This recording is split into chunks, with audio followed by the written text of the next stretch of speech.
Hello everyone, I thought I would do a bit of a engine project update and a few new engines, not much. I haven't done an update in a long time. First off is this Bowser T1 kit. I finally got around to putting it together. That was not fun. Putting rods on a steam engine was not enjoyable. I put this engine off because originally when I built it, everything there went wrong with the rods, so I sat it aside for about a year and a half. Now I finally got it together, just to realize the tender trucks are missing. So now I have to hunt down a set of Bowser PRR T1 tender trucks. So that's going to be a bit of a fun challenge to try to find. A little find that showed up at my local hobby store. I put the brass handrails on, and I still need to figure out how to get into it to realign the window. It's in there, as you can see in front of the driver. You can just see that reflection. It sits on a truck from a brass engine, I believe a powered truck. So it's a kit shell or a kit engine put together. I forget the name of it too, but it's a nice little difference. Onto a few new engines. A Bachmann S3 DCC and sound.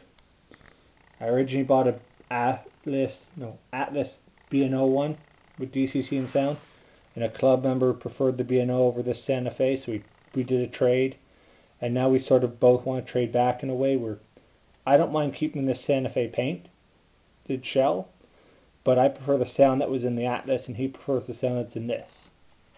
So we're going to figure out a way to do that. And finally, to my collection of E-units, I have, as the nose shows, an E6. Broadway Limited, E6A, $75. And the only reason I can find it at that price, it was at a store, even though it is secondhand, it was still at that price because it's missing its box. It came with the engine, DCC and sound, which runs great and sounds great, and the book. So I never knew the boxes for Broadways cost that much. Now then, on to 4 engines that are waiting for one to be fully finished, and then they're off to go to get painted. This was originally an Athearn.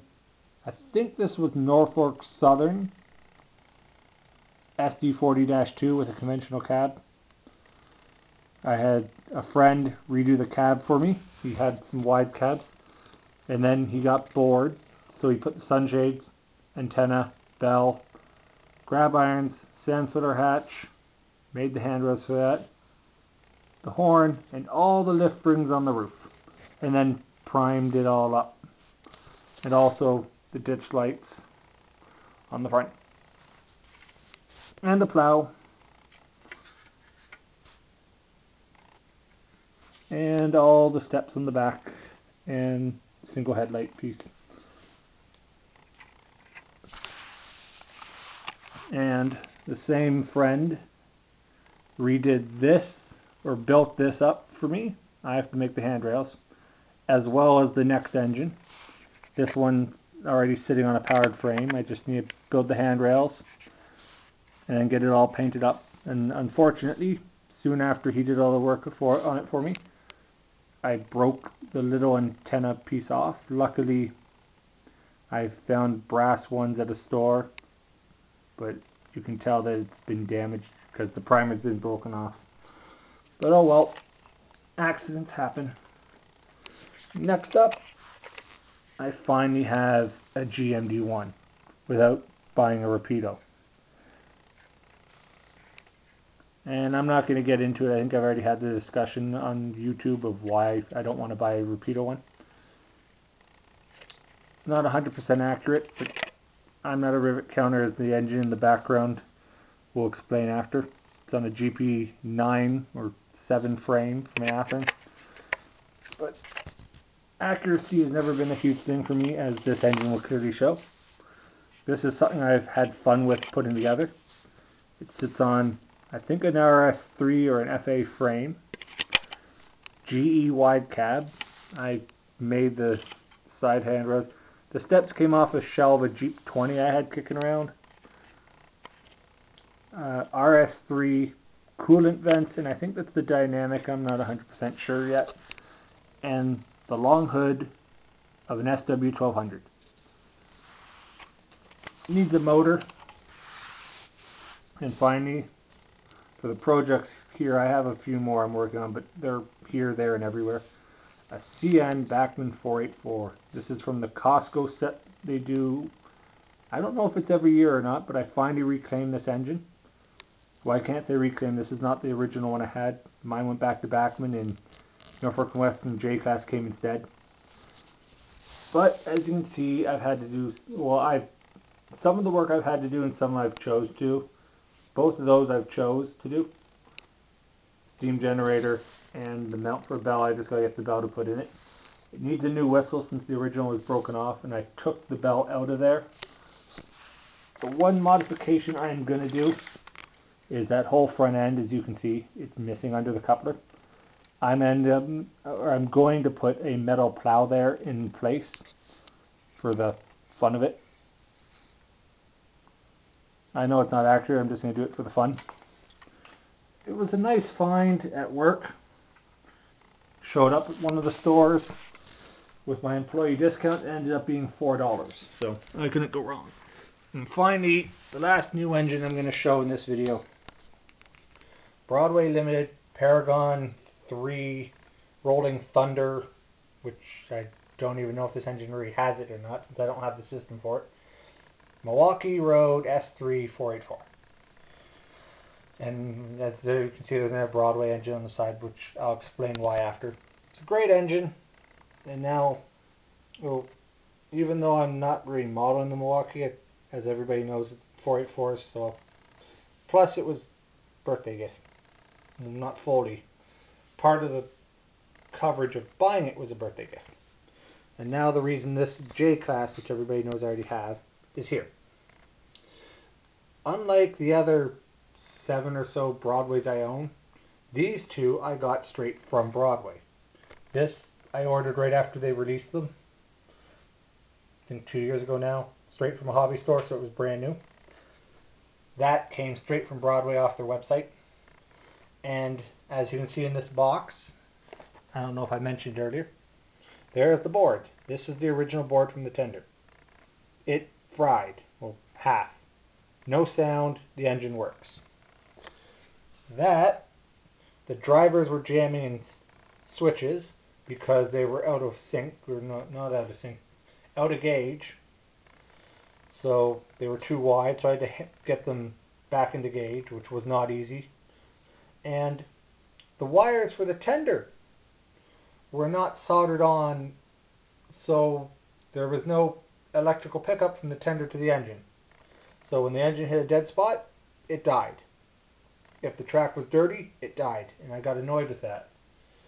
Instead of it going back to Broadway, I actually did dive into it a little, found the problem, and a friend fixed it for me, because I will not solder. I'm not good at it.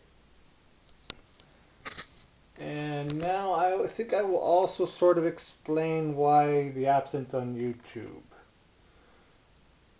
I've been sort of absent for about a year now.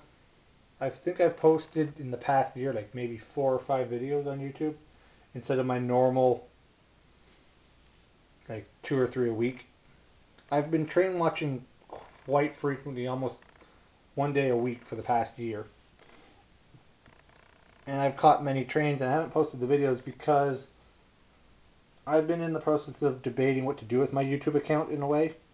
Like, not delete it, just if I want to try to do what a lot of other people are doing, trying to get subscribers and all that. So I haven't been posting videos because I wanted to fully think of it over, and now I've decided to just continue with what I'm doing, because when I created my YouTube account, I never cared for views. I just cared of showing this off, what's new and what changes, and making videos to try to help people if they need it, and just showing people in my area what trains I catch, like the different areas you can go train watching, what type of trains you'll catch, and this and that. I never cared for getting subscribers or getting views or likes or comments or anything. I just posted stuff on YouTube because I wanted to.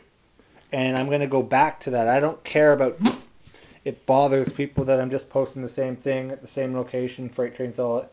It's something different. And if somebody couldn't go out train watching that day in that area and they wanted to, they can see what they missed in a way. And I guess that's it. I've been thinking it over, and I just think I'll go back to the way it was. Because I've never cared about getting people to subscribe. I've never asked for people to subscribe to my account. It's never bothered me. If you want to subscribe, power to you. If you just want to watch videos, power to you.